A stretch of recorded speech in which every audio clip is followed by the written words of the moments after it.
Tu es. Amen. Amen. Amen.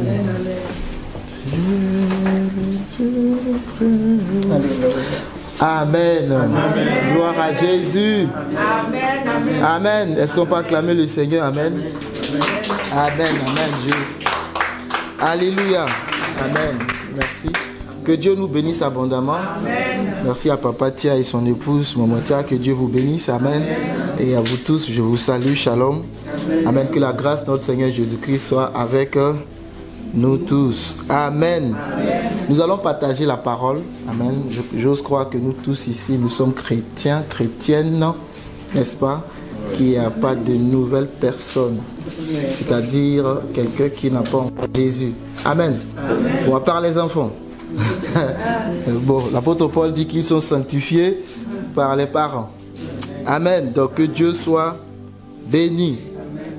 Amen. Nous rendons gloire à notre Seigneur Jésus-Christ pour ce temps qu'il nous donne. C'est lui qui nous réunit, qui nous rassemble dans sa présence. Amen. Pour ensemble partager sa parole. Amen. Que le Saint-Esprit puisse être au contrôle de toutes choses, afin que toute parole que je vais dire soit amplifiée par lui seul. Amen. Amen. Amen. Aujourd'hui, on ne m'a pas proposé de thème, on ne m'a pas imposé de thème. Comme la fois passée, on m'a donné le thème de l'évangélisation que j'ai...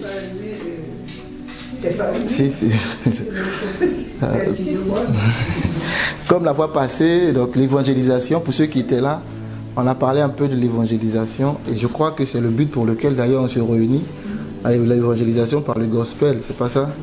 Amen, pour gagner des vies, des âmes à notre Seigneur Jésus-Christ. Amen. Amen. Donc cette fois-ci, c'est quartier libre. Amen. Amen. On va aller dans les Écritures. Amen. Tu vas prendre ta parole. Nous sommes dans Matthieu chapitre 16, la vie en Christ. La vie en Christ. Je vais essayer de partager ça un peu rapidement. La vie en Christ. Nous sommes dans Matthieu chapitre 16. Si quelqu'un veut nous prêter sa voix. Amen. J'ai mon invité qui est arrivé. Là, celle qui est derrière. Présente ton invité. C'est Hélène que j'ai croisé sur le réseau. Que j'ai invité, oui. Si elle veut bien donner tout son nom. Voilà. Sœur Hélène, tu donnes ton nom? Mon nom? Oui, on veut te connaître. Eloélam Jennifer. Ah, voilà, Jennifer. Sois béni. Amen. Amen. Nous sommes dans Matthieu 16. Qui veut nous prêter sa voix? On va commencer à partir du verset 13.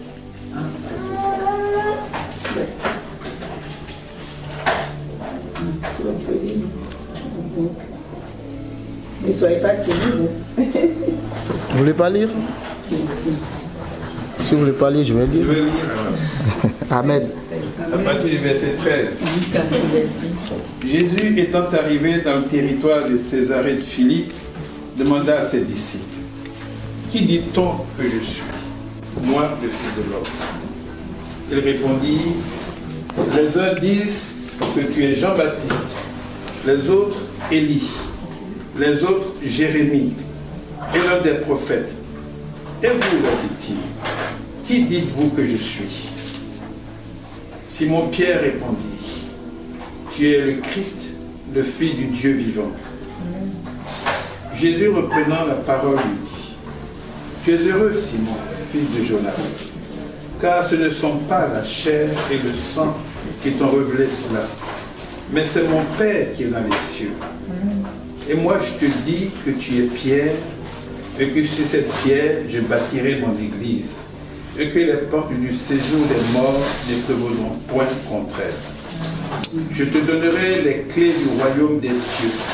Ce que tu liras sur la terre sera lié dans les cieux, et ce que tu délieras sur la terre sera délié dans les cieux. Amen. Amen. On va s'arrêter là déjà pour la première partie. On va continuer, poursuivre après. Donc on voit ce texte très intéressant dans Matthieu 16. C'est Jésus-Christ avec ses disciples à un moment de la marche. Jésus leur pose la question: Qui dit-on que je suis, moi, le Fils de l'homme? Amen. Qui dit-on? Donc l'opinion générale. Qu'est-ce que les autres disent de moi? Amen. Et ils vont répondre, effectivement, tu es Jean-Baptiste selon les uns, tu es Élie selon les autres, ou encore l'un des prophètes. Ça, c'est l'avis et l'opinion générale. On peut avoir une opinion, un avis général sur quelque chose ou sur quelqu'un. Mais la personne qui connaît mieux cette personne-là, c'est celle qui est plus proche. Hein, comme moi je prêche, on prêche ensemble. Amen. C'est celle qui est plus proche. Hein, quand on est loin, on peut avoir des idées qui ne sont pas forcément vraies. Amen. J'ai entendu, on m'a dit.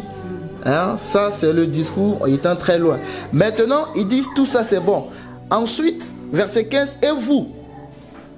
Les autres disent que tu es Élie, le prophète, Jean-Baptiste, Jérémie. Ça, c'est vrai. Ils sont très loin de moi. Il n'y a pas de souci. Et vous qui êtes à côté de moi, qui suis-je pour vous? Qui dites-vous que je suis? Quelle est mon identité? Amen. Sous quel nom vous me connaissez? Jérémie? Jean-Baptiste? Élie? Mais sous quel nom vous me connaissez? C'est en ce moment que Pierre, Simon-Pierre, va répondre. J'aime Pierre parce que lui ose. Toujours quand vous lisez l'histoire, il y a toujours Pierre qui, moi Jésus, moi Jésus.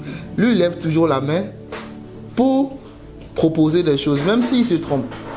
Amen. J'aime Pierre, il aime aller prendre les choses, amen, devant. Amen. Et donc, Simon-Pierre lui dit, tu es le Christ. Que veut dire le Christ? Quelle est la définition de Christ?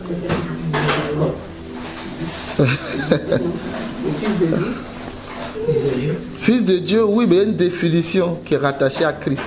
Quelque part en Jean 9, ils ont dit, quand il a guéri l'aveugle, né, à l'aveugle né, vous connaissez son histoire dans Jean chapitre 9, ils ont interdit formellement à toute personne qui reconnaîtrait Jésus pour le Christ.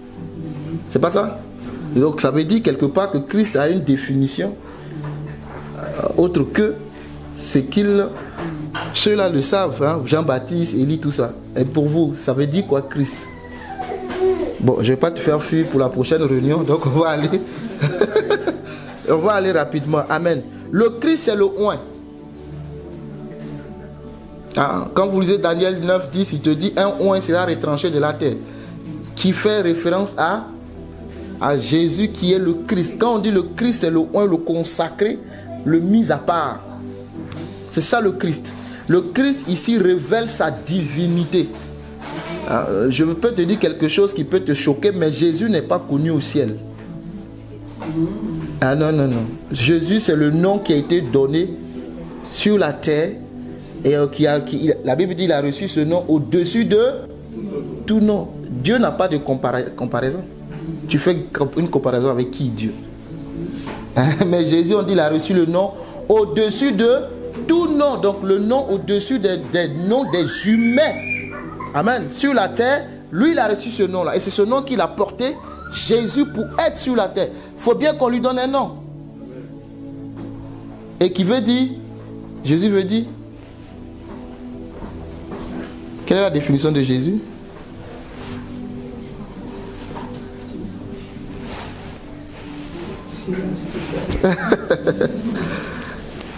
Je me suis rassuré que j'avais les chrétiens avant de commencer. Amen. Jésus veut dire sauveur, n'est-ce pas? Quand l'ange vient dans Luc chapitre 1, qu'est-ce qu'il dit à Marie? L'ange Gabriel. Tu mettras au monde un fils, tu lui donneras le nom de... C'est lui qui sauvera son... Donc Jésus veut dire sauveur. C'est pas ça? Jésus veut dire sauveur. Jésus, c'est le sauveur. Donc, voyez que Pierre ne va pas répondre, tu es Jésus, le Fils du Dieu vivant. Il dit, tu es le Christ, le oint, le Fils du Dieu vivant. Amen. Lui veut se rassurer que ceux qui le suivent le connaissent. Est-ce que vous adorez celui que vous ne connaissez pas? Jean chapitre 4, il va dire à la femme samaritaine, vous adorez ce que vous ne connaissez pas. Est-ce que tu adores celui que tu ne connais pas? Ça veut dire, est-ce que tu as la révélation de celui que tu adores? il ne suffit pas seulement d'adorer, mais il faut savoir celui que tu adores. Parce qu'on a beaucoup de dieux. Lequel tu adores, le connais-tu? Amen. Eux, ils marchent avec Jésus et ils ont l'opinion générale. Mais à un moment donné de la marche, mon thème c'est la vie en Christ. Il ne faut pas seulement avoir l'opinion générale. Il faut que tu aies ton opinion. Il faut que tu fasses ta propre idée sur cette affaire-là. Est-ce que c'est comme une affaire? C'est de l'arnaque ou c'est vrai cette histoire? Ah, mais pour savoir ça, il faut aller toi-même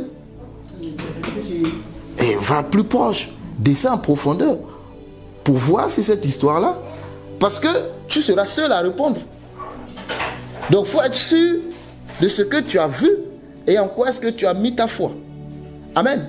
Amen. Il y a un moment donné où on te l'a prêché, on te l'a enseigné, comme le prophète, comme Élie, comme Jean-Baptiste. Mais il y a un autre moment où toi-même tu devras avoir ta révélation. Je retourne dans Jean 4. Dans Jean 4, la femme samaritaine, finalement, est allée prêcher. C'est pas ça? Elle allait prêcher dans tout son village. Que j'ai vu le Messie, n'est-ce pas? Le Messie. Si vous partez vers la fin du texte, ils ont dit à la dame, nous ne t'écoutons pas seulement parce que tu nous parles. Nous ne croyons pas en lui seulement parce que tu nous parles, mais parce que nous-mêmes, nous l'avons. Allons dans Jean, hein, qui va lire Jean 4. Suis-moi bien, attache ta ceinture, ça on va décoller. Là on est en roulage, bientôt on va décoller. Amen.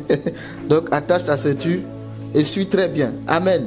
Nous sommes dans Jean 4. Hein. Je vais te donner la référence, pas tout le texte, mais juste la portion. Je suis maintenant au 40, verset 40 à 42. Tu peux nous lire s'il te plaît. Jean chapitre 4, verset 40 à 42. La vie en Christ. Oui, qui veut nous lire ça? Ça, tu peux lire. Merci beaucoup.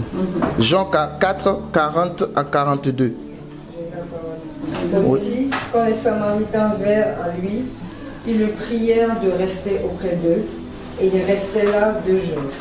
Ils furent encore beaucoup plus nombreux à croire à cause de sa parole, et il disait à la femme, ce n'est plus à cause de tes dires que nous croyons, car nous l'avons entendu nous-mêmes, et nous savons que c'est vraiment lui le sauveur du monde. Amen. Qu'est-ce qu'ils disent? Aussi, quand les Samaritains vinrent le trouver, ils le priaient de rester auprès d'eux. Et il resta là 2 jours. Il a accepté. Hein? Il est gentil. Amen. Amen. Et un beaucoup plus grand nombre crut à cause de sa parole. Donc quand on prêche la parole, c'est pour amener la conversion des cœurs, des vies à Christ, n'est-ce pas? Et au verset 42, regardez la remarque qu'ils font à cette dame. Et il disait à la femme, ce n'est plus à cause de ce que tu as dit que nous croyons. Ça veut dire qu'elle a fait le premier pas, comme dit Paul, j'ai planté, Apollos a arrosé, mais c'est Christ qui fait croître. Donc nous ne croyons pas seulement parce que tu nous as prêché. Mais il y a une autre dimension que nous avons découvert, c'est que nous croyons car nous l'avons entendu nous-mêmes. La foi vient de ce qu'on a. Et ce qu'on entend vient de la parole de Christ, la parole de Dieu. Nous ne croyons pas seulement parce que bon, tu nous as prêché, j'ai vu le Messie. Ça, c'est ce que toi, tu as vu. Nous n'étions pas au puits avec toi, n'est-ce pas? Mais là où il est venu dans notre présence, nous l'avons nous-mêmes écouté. Nous nous sommes fait nous-mêmes une idée de qui il est. Et leur conclusion, nous savons qu'il est vraiment le sauveur du monde. Vous comprenez un peu? Nous savons qu'il est le sauveur du monde. Pas parce que vous avez prêché, madame. C'est bien de commencer. Mais là, nous l'avons entendu nous-mêmes. C'est plus par personne interposée. Amen. Il faut qu'à un moment donné, toi-même, tu l'entendes. Amen. Il faut que toi-même, tu aies une intimité avec lui. Que tu t'approches. Je veux te connaître. Qui es-tu? J'ai entendu parler de toi à la gare du Nord. Mais moi, je veux savoir qui tu es. En fait, nous, on s'arrête sur seulement ce qu'on a entendu. Mais on ne descend pas pour faire nous-mêmes notre propre opinion de qui il est. Et si tu es vivant, je veux savoir. On m'a dit que tu fais des miracles. N'est-ce pas? Amen. Mais moi, je veux connaître cette dimension. Est-ce que nous avons soif de le connaître à ce niveau-là? Ce n'est pas du suivisme. Non. Si tu n'atteins pas cette dimension de ta foi, tu vas te refroidir en cours de route. Parce que tu ne le connais pas personnellement. Le jour où celui qui te l'annonce ne sera plus, eh bien, tu seras déboussolé, perdu. Amen. Amen. Égaré. Comme Moïse qui est mort. Moïse est mort et Josué pleure avec tout le peuple. C'est fini pour nous. Qui va nous faire traverser le Jourdain? Parce que c'est Moïse qui l'entendait. Mais heureusement que Josué était à côté, qui souvent allait aussi dans la présence pour... La Bible dit Josué restait dans la présence de Dieu. Il faisait quoi? Il restait. Lorsque Dieu descendait dans la nuée, dans la tente, Josué restait là, il écoutait. Donc Josué a appris à écouter et à entendre dans la présence de Moïse avant que Moïse ne parte. C'est pour ça que quand Moïse part, nous sommes dans Josué chapitre 1, Dieu vient et lui dit, Moïse, mon serviteur est mort, Josué, lève-toi. C'est toi qui traverseras le Jourdain avec le peuple. Fortifie-toi et prends courage. Josué connaît cette voie-là. Josué connaît cette voie. Amen. Amen. Il connaît cette voie. Ce n'est pas comme Samuel, le jeune Samuel dans 1 Samuel, qui était couché près de la lampe et l'Éternel l'appelle. Samuel ne reconnaît pas la voix. Il a fallu que Élie le guide. Gloire à Dieu. Que Élie, même si les yeux étaient troubles, qu'il était vieux, avancé en âge, il savait quand même discerner. Hein? C'était pas trop clair, mais il a compris finalement que c'est Dieu qui l'appelait. Et Élie va aider le sacrificateur. Élie va aider le jeune Samuel à connaître la voix de Dieu. Amen. Amen. Mais pour Josué, il n'y a plus Moïse. Qui va l'aider à connaître la voix de Dieu? C'est parce qu'il était dans la présence. Et que Dieu parlait à Moïse, lui il était là. Il a appris à connaître, à grandir. Amen. Amen. Il faut que tu apprennes à grandir toi-même. Amen. Amen. Il faut que tu apprennes à grandir toi-même. Après la prédication, quelle est l'idée que tu te fais toi-même? Et qui peut te révéler celui-ci si ce n'est le... Aujourd'hui on dit le Saint-Esprit. Mais regardez la réponse. On retourne dans Matthieu 16. Regardez la réponse dans Matthieu 16. Si tu as des questions, n'hésite pas. Hein. Ah, s'il y a des interrogations, on va essayer de répondre. Amen. Voilà, on est là tous pour apprendre. S'il y a un flou quelque part, n'hésitez pas. On peut essayer de répondre aux questions. Simon-Pierre répondit, tu es le Christ, le Fils du Dieu vivant. Jésus reprenant la parole lui dit, tu es heureux, Simon, fils de Jonas. Le fait d'avoir la révélation fait que tu rentres dans la joie. Tu es heureux, fils de Jonas, car ce ne sont pas la chair et le sang représentent quoi? La chair et le sang, c'est l'homme. Ah, n'aie pas peur. Il n'y a pas de mauvaise réponse. Amen. La chair et le sang, c'est ce qui représente l'homme.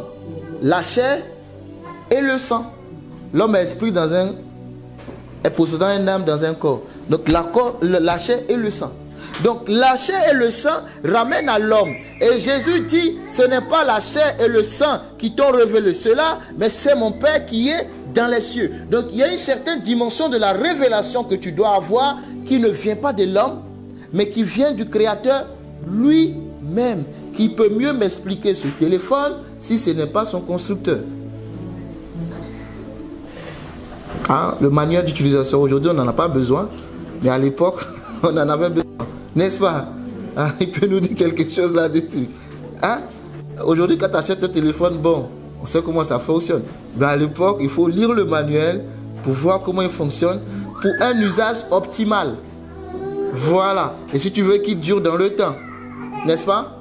Tu consultes le manuel pour savoir Samsung, qu'est-ce qu'il en a fait. Vous comprenez? Donc pour mieux comprendre celui que Dieu a créé, mais il faut retourner à Dieu lui-même. Si on veut se comprendre, il faut qu'on retourne au Créateur. Et il nous a donné un manuel d'utilisation qui est la Bible. C'est notre manuel d'utilisation, mais est-ce que tu le consultes? Est-ce que tu consultes ton manuel d'utilisation? Mais si tu ne consultes pas, tu vas te détruire. Parce que tu ne sais pas comment fonctionner. N'est-ce pas? Tout comme la voiture. Tu ne consultes pas comment ça se passe. Tu auras une belle voiture, mais tu ne contrôles pas le niveau d'huile, l'eau. Tu vas casser ton moteur. Est-ce que le constructeur a mal fait? Non. Mais toi, tu n'as pas suivi les recommandations du constructeur. Alléluia. Amen. Est-ce que tu consultes ton manuel? Amen. Il faut consulter le manuel. Et il faut savoir ce que dit le manuel par rapport à tout à l'heure, Papa Tia parlait de la raison d'être, sa destinée. Pourquoi je suis né? Pourquoi je suis sur terre? Mais le manuel va te répondre. Pourquoi je suis sur terre? Qu'est-ce que je fais là? Près de 8 milliards sur terre. Un de plus, qu'est-ce que ça change? Je suis un de plus ou un de moins? Un de trop? Pourquoi je suis là? Mais mon manuel va me dire pourquoi je suis là. Pourquoi Dieu m'a créé. Quelle est la raison pour laquelle je suis là? Amen. Mais je mets de côté ce manuel-là et je me dis que je suis maître de mon destin. Je vais aller chuter par là-bas, hein? Mais je ne lis pas ça encore. Je suis maître de mon destin. Je maîtrise tout, je gère. Mais il y a un qui gère tout. Il s'appelle... Vous avez peur de dire Jésus. Jésus-Christ. Non, son nom c'est Jésus-Christ. Amen. Il s'appelle l'Éternel, hein, connu dans l'Ancien Testament, Yahweh, le tétragramme de Dieu, hein, que les Israélites n'osaient pas dire pour ne pas transgresser le troisième commandement qui dit que tu ne prendras pas en vain. Donc c'est pour cela qu'ils n'osent pas l'utiliser. Abraham va dire Jéhovah, j'irai, Yahvé, j'irai. Parce qu'il ne faut pas que je dise l'Éternel Yahweh pour prononcer le nom en vain. Hein? Amen. Amen. Donc vous comprenez un peu? C'est la chair et le sang qui t'ont révélé non. C'est la chair et le sang? Non. Mais c'est mon Père qui est dans les cieux. C'est lui qui t'a révélé ça. Non seulement il a donné le manuel, et ensuite il a donné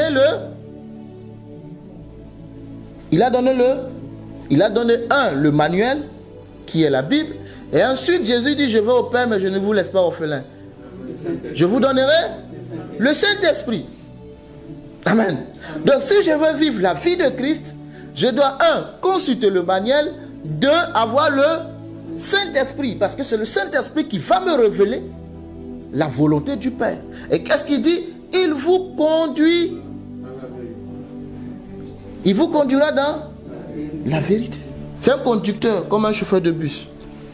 Tu vas là à cette destination, mais tu prends le bon bus et tu montes et il te conduit, c'est pas ça? Donc c'est pareil. C'est lui qui conduit, c'est lui qui a les commandes. Dans cette dispensation dans laquelle nous sommes, qui est appelée la grâce, c'est lui le conducteur.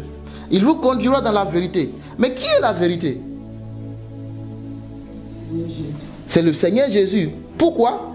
Jean 14, verset 6. Je suis le chemin, la vérité et la vie. Donc le Saint-Esprit va me conduire vers qui? Vers Jésus.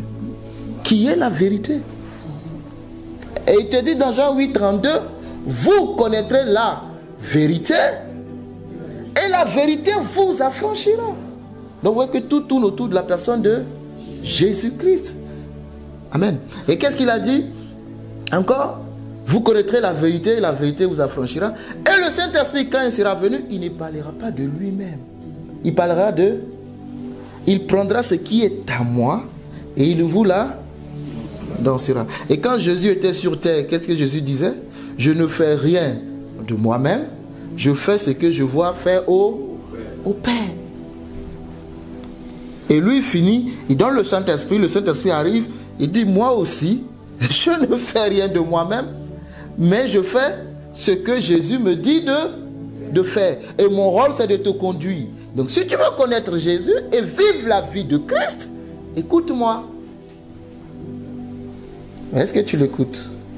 Donc, 1, est-ce que tu consultes le manuel? 2, est-ce que tu l'écoutes? Voici les deux entités ou les deux éléments principaux dont nous avons besoin pour décoller. Soit on ne lit pas le manuel qui est la Bible, ou soit le Saint-Esprit, comme dans Acte 19, est-ce qu'il y a un Saint-Esprit? Lis-nous Acte 19, verset 1er à 7. On va voir quelque chose là-bas, s'il te plaît. Acte 19. C'est bon? Vous comprenez quelque chose? Amen. Oh. Amen. Ça va? Vous comprenez quelque chose? N'hésitez pas si vous ne comprenez pas. Le problème du chrétien, c'est pas le problème. Je ne sais pas comment l'expliquer. Le problème du chrétien... Ah oui, allons-y dans Acte 19. C'est l'absence de Dieu. C'est quoi le verset? 1 à 7. 1 à 7. Acte 19, verset 1 à 7. Oui. Acte 19, 1 à 7. Pendant qu'Apollos était à Corinthe, Oui. Paul, après avoir parcouru les hautes provinces de l'Asie, arriva à Éphèse. Ayant rencontré quelques disciples, il leur dit: avez-vous reçu le Saint-Esprit quand vous l'avez cru? Ils lui répondirent: nous n'avons pas entendu dire qu'il y ait un Saint-Esprit. Et il dit: de quel baptême avez-vous donc été baptisés? Ils répondirent: du baptême de Jean. Alors Paul dit: Jean a baptisé du baptême de repentance, disant au peuple de croire en celui qui venait après lui, c'est-à-dire en Jésus. Sur ces paroles, ils furent baptisés au nom du Seigneur Jésus. Lorsque Paul leur eut imposé les mains, le Saint-Esprit vint sur eux, et ils parlaient en langue et prophétisaient. Ils étaient en tout environ 12 hommes. Ensuite... C'est bon, amen, merci. Donc Paul arrive, Paul voit 12 apôtres, fait 12 disciples, et il pose la question: est-ce que vous avez reçu le Saint-Esprit? Quelle est la réponse? Ils ne savent même pas ce que c'est. Quelle a été la réponse? Ils ne savent pas ce que c'est. Ils ne savent même pas qu'il y a un Saint-Esprit. Comment recevoir quelque chose dont je suis ignorant de son existence? Mais Paul, tu nous demandes si nous avons reçu le Saint-Esprit. Mais Paul, c'est qui le Saint-Esprit? Le Saint-Esprit, c'est qui? En fait, nous ne savons même pas qu'il existe un Saint-Esprit. Si je ne suis pas au courant de l'existence d'une chose, comment la posséder? Je ne veux posséder que ce que je connais, ce que je sais et ce que j'ai vu. Mais sauf que le Saint-Esprit, on ne sait pas c'est qui. Il y a des gens qui ont donné leur vie au Seigneur Jésus qui ne savent même pas c'est qui le Saint-Esprit. Or, nous ignorons que sans le Saint-Esprit, il n'y a pas de vie chrétienne. Tout le reste, c'est de la religion. Hein. Sans le Saint-Esprit, il n'y a pas de vie chrétienne. Tout le reste, c'est la religion. La religion est née dans Genèse. La religion n'est pas née, comme vous le comprenez, la religion est née dans Genèse. Lorsque l'homme a péché, qu'est-ce qu'il a fait? Il a pris des feuilles de figuier pour faire des ceintures pour couvrir sa nudité. Dieu est venu, si sa solution était bonne, Dieu n'allait pas lui faire des habits en peau d'animal. Si la solution de l'homme était bonne, pourquoi Dieu propose autre chose? C'est là qu'est née la religion. Donc tous les efforts, donc l'homme fait tous les efforts pour retrouver la situation qu'il avait avant le péché. Donc il veut retrouver cette situation-là. Donc qu'est-ce qu'il fait? Il fait des vêtements avec les feuilles de figue et il pense qu'avec ça, il pourra couvrir sa nudité. Et ça, la religion, c'est tous les efforts que nous essayons de faire pour plaire à Dieu, pour être dans la présence de Dieu. Mais ça ne pourra jamais nous sauver. Amen. Avez-vous, parce que si Paul pose la question dans Acte 9, je sous-entends qu'il a dû remarquer quelque chose. Vous êtes d'accord avec moi ou pas? Amen. Sauf qu'il arrive, il dit, mais les gars, vous avez reçu le Saint-Esprit? Oh, c'est qui le Saint-Esprit? Parce que peut-être que leur manière de vivre, peut-être que leur manière de fonctionner, il n'y a pas de résultat. Amen. Ils ne constatent pas peut-être la vie en Christ en eux. Peut-être le langage, la manière de parler. leur manière de raisonner, de voir les choses, de faire même l'œuvre. Je dis, mais les gars, vous souffrez. Il y a un collaborateur essentiel qu'il faut dans cette mission. Il y a un conducteur qui est primordial dans cette mission. Est-ce que vous avez reçu le Saint-Esprit? Est-ce que ce soir, est-ce qu'il y a quelqu'un qui se pose cette question-là? Tu as reçu le Saint-Esprit? Et tu te poses la question, c'est qui le Saint-Esprit? Je ne crois pas. Amen. Je ne crois pas, non? Amen. Maintenant, une chose, c'est de la voir, une autre, c'est de l'écouter. Vous voyez?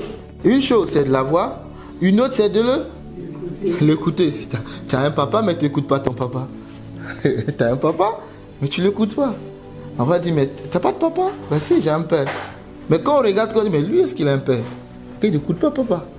Donc on va mettre la faute sur papa, alors que papa parle, mais l'enfant n'écoute pas, quoi. On dit, il est mal éduqué. Non, il n'est pas mal éduqué. Il est bien éduqué, mais l'enfant n'écoute pas ce que dit papa. Donc finalement, il finit mal éduqué. Vous comprenez? Si nous voulons découvrir qui est Dieu, mais le Saint-Esprit. Le manuel, le Saint-Esprit. Le manuel, le Saint-Esprit. Le manuel, je répète pour que ça reste. Le manuel, le manuel, le manuel, on ne peut pas faire sans. Amen. Et Pierre, on retourne maintenant dans, je me balade un peu, hein, vous suivez? On retourne maintenant dans Matthieu 16. Pierre, lui, il dit, tu es le Christ. Et Jésus dit, non, Pierre, c'est pas parce que tu es trop intelligent. Quand on est dans ce domaine-là, ce n'est pas l'intelligence et la sagesse humaine, mais la prédication de la croix est une folie pour ceux qui se perdent, mais c'est une puissance pour ceux qui croient. Toi et moi, nous croyons au Seigneur Jésus. Tu l'as vu à la croix? À la foi. La Bible dit dans Hébreux 11 que c'est par la foi que nous reconnaissons que le monde a été créé par Dieu. C'est par la foi. C'est pour cela que la prédication de la croix est une folie.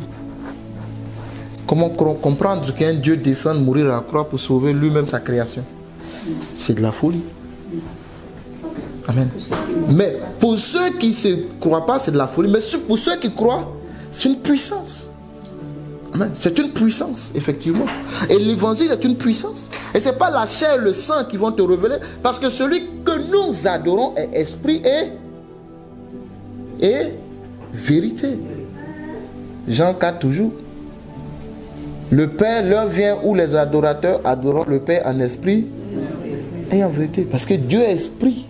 Donc pour connaître les choses de l'esprit, il faut être aussi esprit. C'est l'esprit de Dieu qui connaît les profondeurs de Dieu, qui sonde les cœurs et les reins. C'est lui qui connaît toutes choses. Alors nous sommes chair et sang. Et nous voulons connaître les choses de l'esprit. Ça ne marchera pas. Ça ne fonctionnera pas. Pour connaître les choses de l'esprit, il faut que nous passions dans la dimension de l'esprit. Mais ici, l'Esprit Saint qui va illuminer notre esprit et nous connecter à Dieu en nous donnant la révélation. Amen.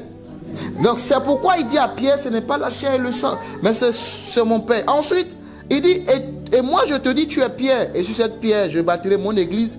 Même si les autres ont compris que l'église est bâtie sur pierre, c'est pas ce que ça veut dire. Pierre, tu es Pierre, et sur cette pierre, la première pierre, vous allez voir que Pierre c'est le nom, parce qu'il y a un P majuscule, donc P, Pierre, l'homme, et deuxième pierre, c'est la pierre angulaire qui est, donc l'église est bâtie sur, qui s'appelle Jésus-Christ. 1 Corinthiens chapitre 10, l'apôtre Paul dit, le rocher qui les suivait était Christ. Le rocher. Quand ils ont été dans le désert, traversé la mer Rouge, le désert, tout ça, il y a un rocher qui les suivait. Vous voulez qu'on lise? Vous voulez qu'on lise le verset là? Alors dans 1 Corinthiens 10, j'ai dit beaucoup de choses à la fois, j'espère que tu me suis. Hein. C'est bon? 10. J'espère que je ne me trompe pas du texte. 1 Corinthiens 10, allons voir. Je suis dans, lis-nous verset 1 à 4. 1 Corinthiens 10, verset 1 à 4. Oui. J'ai lu la parole.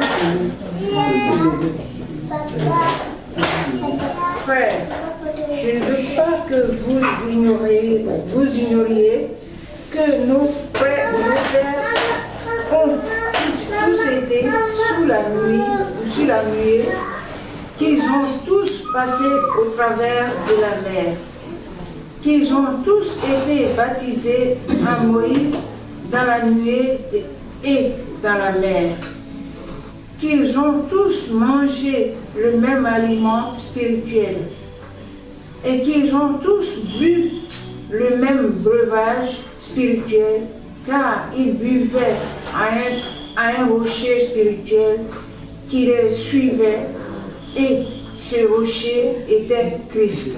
Point. Et ce rocher était Christ. Le rocher qui les suivait était Christ. C'est pour cela qu'il va dire dans Jean 6, vous sondez les Écritures, mais vous ne comprenez pas. Parce que toute l'Écriture parle de moi. Jésus, on ne le connaît pas seulement parce qu'il est né. C'est pour ça que je dis Jésus, là, c'est le nom connu dans les cieux, mais le nom Christ existe depuis. Avant que le monde ne soit, il est. Il dit avant qu'Abraham ne soit, je suis. Et les pharisiens étaient choqués. Il dit, mais toi, tu n'es pas l'enfant de Marie. Tu as quel âge, toi? Toi, tu es né devant nous ici, tu as une trentaine. Il a commencé son ministère, il avait 30 ans environ. Et toi, tu vas nous dire que tu es plus vieux qu'Abraham. Quand on te dit la prédication de la croix, c'est une folie, là. Tu vois un peu les choses comme ça. C'est pas de la folie, ça. Hein? Le Fils existait avant le Père. Comment ça, le Fils existait avant le Père? Ça n'a pas de sens. Puisqu'ils disent que notre Père, c'est Abraham. Et que Jésus descend d'Abraham. Mais Jésus dit que Abraham, avant qu'Abraham ne soit, je fus. Il commence à prendre des pierres pour le lapider. Qu'est-ce qu'il raconte lui là? C'est quoi ce gars? C'est qui ce monsieur là? Parce qu'ils veulent le comprendre dans la dimension de la chair et le sang. Si tu veux le comprendre dans la dimension de la chair et le sang, tu ne vas pas le suivre. Hein? Non. Parce que c'est quand tu vois le livre, tu me dis, attends, ce rocher qui les suivait, c'était Christ. On dit à Moïse de parler au rocher. Lui, dans la colère, il a déjà tapé le rocher. Hein? Est-ce qu'on crucifie le rocher là 2 fois? On crucifie Christ une seule fois. Alléluia. On ne le crucifie pas 2 fois. C'est une fois. La Bible dit une fois pour tout. Il a fait quoi? Il est monté dans les cieux avec son sang dans le tabernacle céleste.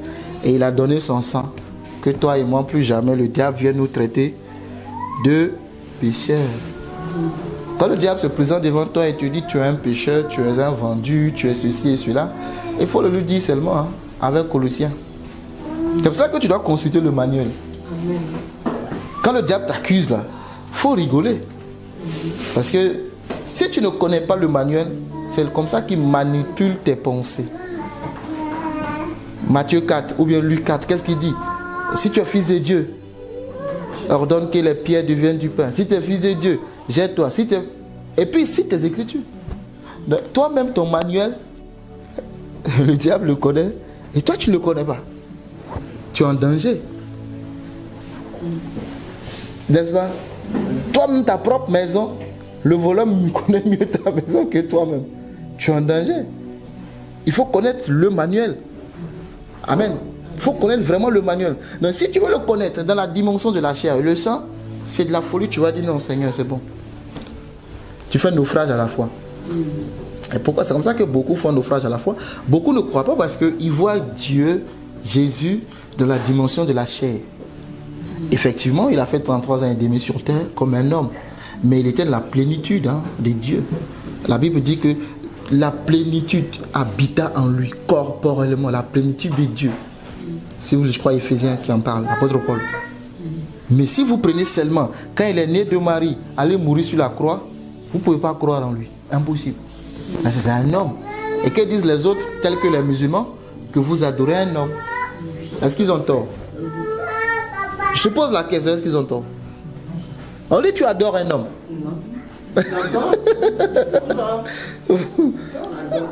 Tout dépend de comment tu vois. C'est pourquoi il leur pose la question. Qui dites-vous que je suis? Et le musulman dit, tu es Élie, un homme. Voilà, elle dit non. Tu vois, tu es Élie, un homme, tu es un prophète, tu es un prophète, c'est là qu'il s'arrête, non? Que tu es un prophète au même titre que Mahomet. Donc on ne peut pas adorer un homme. On ne peut pas adorer un homme. Comment on va adorer un homme? Pourtant c'est Dieu qui est descendu sur...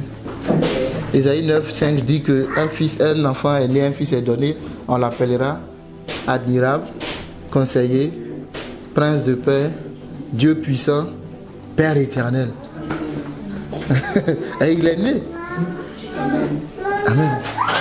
Mais ça c'est difficile à comprendre si justement on ne monte pas dans la dimension de l'esprit. Quand on reste dans la dimension de la chair, on ne peut pas le comprendre. Amen. Je m'en vais pour aller essayer de conclure. J'ai beaucoup de choses à te dire, mais bon, on va réserver pour la prochaine fois. Amen.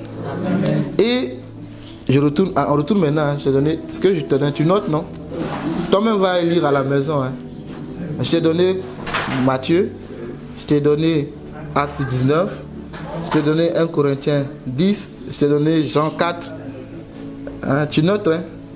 Toi-même va faire ton... Il ne faut pas t'arrêter seulement sur ce que je dis. Toi-même va faire ton opinion. Amen. Oui, une question? Une question? Ah, je crois qu'il y avait une question. Ok. Donc, on va retourner dans Matthieu 16. C'est notre texte de base. Hein? On sort un peu, on revient. Hein? On sort un peu, on revient. Donc, on retourne dans Matthieu 16. On sort un peu, on revient. Matthieu 16. Oui, c'est là qu'on était. Hein? Maintenant, verset 18. Verset 18. Donc, et moi je te dis, tu es pierre sur cette pierre, je bâtirai mon église et que les portes du séjour des morts ne prévaudront pas contre elle. Je donnerai les clés du royaume des cieux. Amen. Je te donnerai les clés du royaume des cieux. Ce que tu liras sur la terre sera lié dans les cieux. Ce que tu délieras sur la terre sera délié dans les cieux. Alors il recommanda aux disciples de ne dire à personne qu'il était le Christ. Que chacun se débrouille pour savoir qui il est. Alléluia. Que chacun se débrouille pour savoir qui il est. Maintenant il dit à Pierre, puisque tu as eu cette révélation-là, tu as découvert qui je suis par le Père qui t'a révélé, maintenant moi, je te donnerai les clés. À chaque révélation, une clé. La révélation, c'est soulever le couvercle. Le verbe, c'est le logos. La révélation, c'est le rhéma. Amen. Il faut que tu passes du logos, la chair et le sang, à l'esprit qui est le rhéma. Maintenant, moi, je te donnerai les clés du royaume. Une clé fait quoi? Elle ouvre des portes. Donc, si je veux avoir des clés, même dans ma vie, il faut que j'ai la révélation.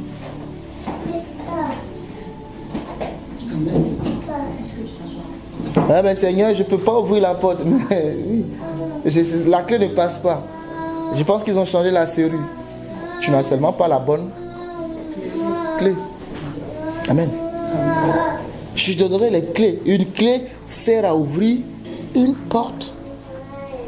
Donc ce qu'il nous faut, c'est avoir l'intimité, la révélation en lui. Et c'est lui qui nous donnera les codes pour ouvrir les portes fermées dans nos vies. Amen.